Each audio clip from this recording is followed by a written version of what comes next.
ओ हामिद भाई, ओ सबर भाई, जरा देखती हो नी तुमरे सिकंदर भाई क्या कहती ने। आज भारतीय जनता माइनॉरिटी मोर्चा प्रश्न करुछि राज्य रे उर्दू एकाडेमी 10 वर्ष हब नाही कहीं आर जवाब आम मागुचु राज्य सरकार 10 वर्ष हब उर्दू एकाडेमी नाही एवं उर्दू एकाडेमी रो मुखिया होती स्वयं नवीन बाबू मुख्यमंत्री।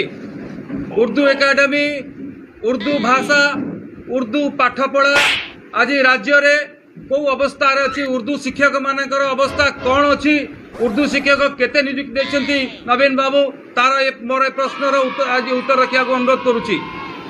उर्दू एकाडेमी 10 वर्ष हम अचल अच्छी। ओडिशा रे मद्रासा बोर्ड 10 वर्ष हम निष्क्रिय अवस्था अच्छी, अचल अवस्था अच्छी कहीं।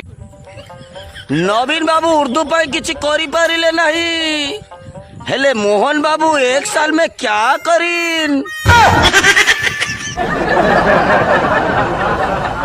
ये तो लेने के देने पड़ गए।